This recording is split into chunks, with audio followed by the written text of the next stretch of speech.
신약성경 336페이지로 가겠습니다. 데살로니가 후서 3장 6절에서 12절까지의 말씀입니다. 신약성경 336페이지 데살로니가 후서 3장 6절에서 12절까지의 말씀, 같이 하나님의 말씀을 살펴보도록 하겠습니다. 6절부터 같이 읽습니다. 시작. 형제들아, 우리 주 예수 그리스도의 이름으로 너희를 명하노니 게으르게 행하고 우리에게서 받은 전통대로 행하지 아니하는 모든 형제에게서 떠나라. 어떻게 우리를 본받아야 할지를 너희가 스스로 아나니 우리가 너희 가운데서 무질서하게 행하지 아니하며 누구에서든지 음식을 값없이 먹지 않고 오직 수고하고 애써 주야로 일함은 너희 아무에게도 해를 끼치지 아니하려 함이니 우리에게 권리가 없는 것이 아니요 오직 스스로 너희에게 본을 보여 우리를 본받게 하려 함이니라. 우리가 너희와 함께 있을 때에도 너희에게 명하기를 누구든지 일하기 싫어하거든 먹지도 말게 하라 하였더니 우리가 들은즉 너희 가운데 게으르게 행하여 도무지 일하지 아니하고 일을 만들기만 하는 자들이 있다 하니 이런 자들에게 우리가 명하고 주 예수 그리스도 안에서 권하기를 조용히 일하여 자기 양식을 먹으라 하노라. 하나님의 말씀입니다. 아멘. 자, 어제 데살로니가 전서를 살펴보면서 말씀을 드린 것처럼 데살로니가 지역은 바울이 오래 머물질 못했기 때문에 종말에 대한 잘못된 인식이 퍼져 있었습니다. 특히 그 중에서 걸식 전도자라는 그런 무리들이 있었어요. 이 걸식 전도자는 한마디로 주님의 종말이, 주님의 재림이 가까이 왔으니, 즉 이 세상의 종말이 곧 우리 살아있을 때 임한다. 그러니 우리가 지금 세상 일에 몰두하는 것은 아무런 가치가 없고 쓸데없는 일이다. 우리 이와 비슷한 그런 종말론 사상에 빠진 그 미혹된 사람들이 우리 주변에 있었다는 거 우리도 잘 알고 있죠. 2000년 전에도 이런 일이 있었습니다. 그래서 특히 이 데살로니가 지역에 그런 사람들이 많이 있었어요. 그래서 바울이 그 이야기를 듣고 자기가 오래 머무르지 못했던 것에 대한 미안함도 있고 또 종말에 대한 그 말씀을 제대로 잘 가르쳐야 되겠다 하는 그런 생각으로 또 한 번 편지를 쓰는 것이 데살로니가 후서의 말씀입니다. 자, 6절에 보시면 형제들아 우리 주 예수 그리스도의 이름으로 너희를 명하노니 게으르게 행하고 우리에게서 받은 전통대로 행하지 아니하는 모든 형제에게서 떠나라. 여기 형제들 중에, 즉 하나님의 백성이라고 자처하는 사람들 중에서 일상의 삶을 포기하고 일하기를 거부하고 그런 잘못된 종말론에 빠져 있는 사람들이 있었다는 거죠. 근데 그들을 향해서 또 이 편지를 받는 사람들을 향해서 바울이 이야기를 합니다. 자, 우리가 너희 가운데 3주 동안 머물렀는데 그 3주 동안 머무를 동안에 우리가 어떻게 너희 가운데에서 지냈는지를 한번 잘 생각을 해봐라. 우리는 복음을 전하는 자들로서 마땅히 하나님께서 복음을 받는 자들이 복음을 전하는 자들을 도울 수 있는 것이 돕게 하는 것이 하나님의 뜻이라는 거 우리 잘 안다. 그런 속담이 있잖아요. 그 멍에를 쥐고 있는 소에게는 입을 막지 말아라. 그러니까 일을 하면서 그 떨어진 이삭을 주워 먹는 게 송아지에게, 소에게 당연한 일이듯이 하나님의 일을 하는 사람들이 그 은혜를 받은 사람들에게 도움을 받는 것도 사실 하나님이 배려하신 일이다. 잘못된 거 하나도 아니다. 그러나 우리는 어떻게 일했느냐? 8절에 보시면 누구에게서든지 음식을 값없이 먹지 않고 오직 수고하고 애써 주야로 일함은 너희 아무에게도 폐를 끼치지 아니하려 함이니.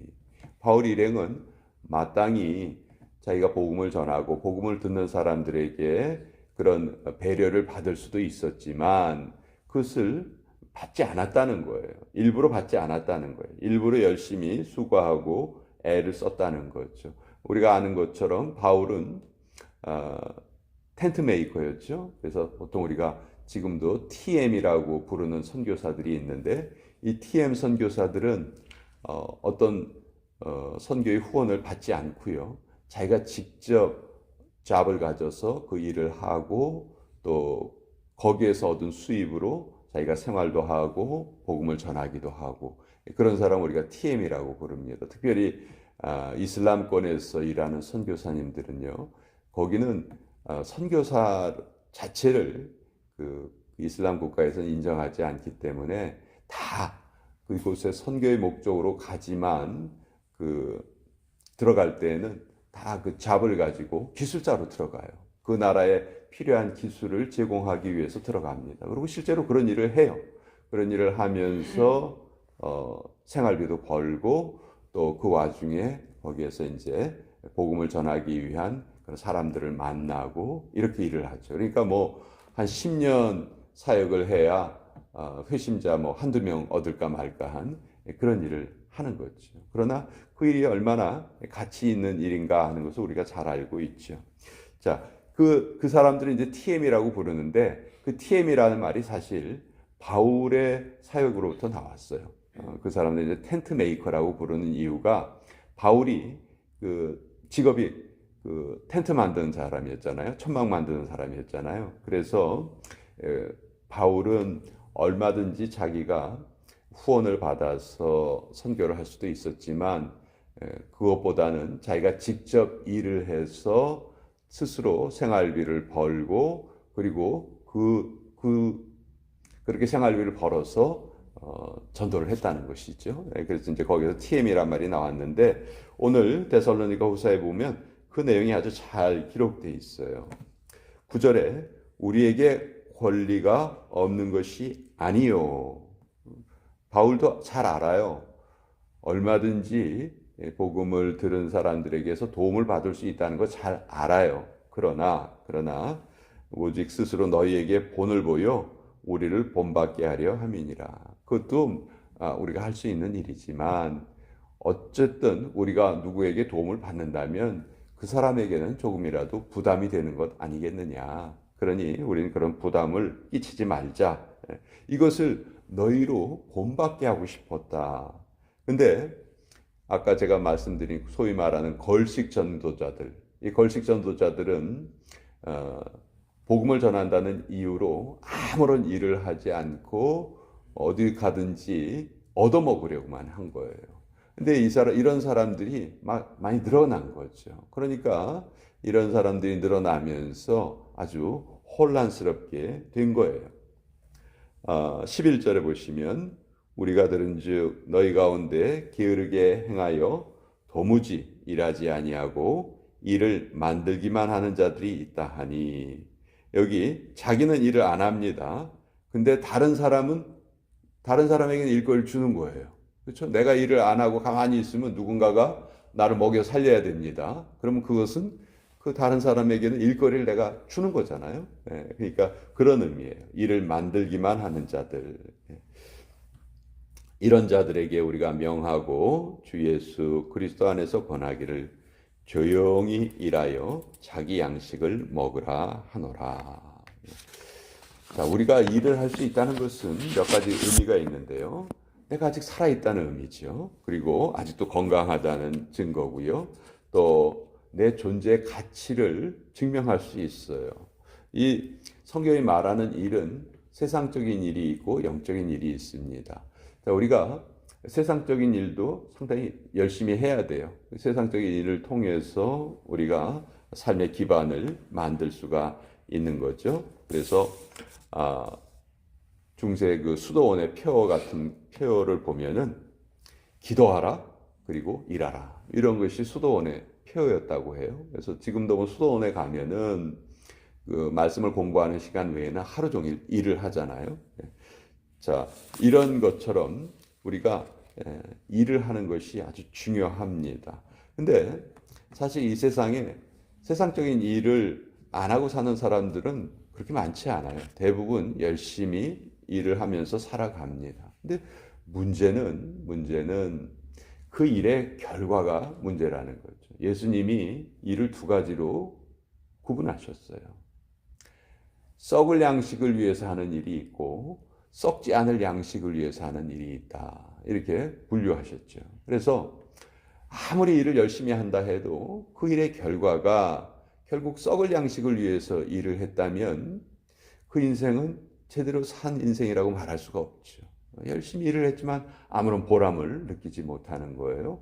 근데 정말 썩지 않는 그런 양식을 위해서 일을 한다면 그거는 내가 일을 하는 만큼 계속해서 썩지 않는 양식이 늘어나는 거니까 우리가 그런 보람을 느낄 수 있는 것이죠.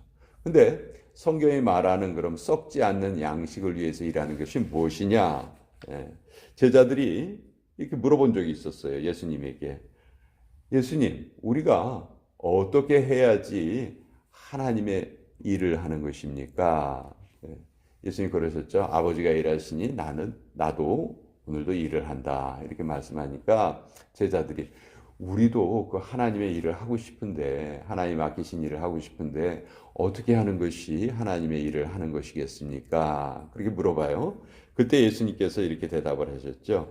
요한복음 6장 29절에 보면 하나님의 보내신 자를 믿는 것이 하나님의 일이니라. 이렇게 말씀하셨어요. 그러니까 우리가 일이라는 것을 단순히 이 세상에서 우리의 생계를 유지하기 위해서 하는 일, 거기에만 초점을 맞추면 그 결과가 잘못될 수 있다는 거죠. 결국은 썩을 양식을 위해서 일하는 것일 수가 있다는 거예요. 한평생 열심히 일했는데 아무런 보람을 얻지 못하는 거죠. 반면에 예수님을 믿는 것, 여기에 믿는다는 것은 단지 우리의 그 지적인 동의를 의미하는 것이 아니겠죠. 믿음에는 당연히 사랑의 수고가 따릅니다. 그렇죠? 믿음 생활을 하기 위해서는 우리에게 땀방울이 필요해요. 그것이 바로 그렇게 예수님을 따르는 것이 결국 하나님의 일이니라. 우리가 보면 세상 사람들은 리타이어 하는데 가장 좋은 리타이어의 그 방법이 무엇이냐? 어떻게 하는 것이 은퇴를 가장 잘하는 것이냐? 세상 사람들 그렇게 말해요. Never retire. 은퇴하지 않는 것이 가장 좋은 은퇴 방법이다. 그렇게 얘기해요. 자, 우리 무슨 말을 하는지 이해할 수 있어요. 그러나 우리 하나님의 백성들은 내가 세상 일을 지금 하건 안 하건 그건 상관없는 거예요. 우리 미국의 일반적인 상황을 보면은 60대, 70대가 되면 대부분 세상 일을 그만둡니다. 그리고 이제 자기 자신의 일을 또 삶을 정리하는 그런 시간을 갖게 되는 것이죠. 그때 우리가 이제 더 이상 돈을 위해서 일을 하지 않아도 될 때, 그때 우리는 어떻게 살 것인가? 대부분의 사람들이 그 시간에 그냥 내가 어떻게 하면 건강하게 잘 먹고 잘 살 수 있을까? 그것만 생각을 해요. 그런 삶은 결국은 썩을 양식을 위해서 일하는 것이다. 그러나 우리가 더 이상 돈을 위해서 일을 하지 않아도 될 때 그 나에게 주어진 시간을 전적으로 예수님을 믿고 따르는 일에 우리가 쓸 수 있다면 그것만큼 복되게 이 세상 삶을 잘 사는 방법이 없다. 저는 바울이 우리에게 알려주시는 내용이 그것이 아닌가. 발명왕 에디슨은 밥 먹을 시간도 없이 일을 했다고 하죠. 그런데 나중에 이런 말을 남겼어요. 나는 일한 것이 아니고 모든 것을 즐겼을 뿐이다. 이렇게 말을 남겼다고 하는데 전 그것이 우리가 일을 대하는 그 자세가 되어야 하겠다. 우리가 일을 해야 될 시간에는 또 열심히 일을 하지만 그 시간을 넘어섰을 때에는 그 나에게 주어진 시간은 전적으로 예수님을 믿고 따르는 그 일에 우리가 헌신한다면 그것이 우리의 삶을 가장 잘 사는 방법이 아닌가. 지금 바울이 우리에게 알려주신 내용도 그런 것으로 확대될 수가 있다. 이렇게 생각을 합니다. 그래서 하나님의 보내신 자를 믿는 것이 하나님의 일이니라. 이 말씀이 늘 우리의 생각 속에 자리 잡고 있었으면 좋겠습니다. 자, 오늘 금요일 아침인데요.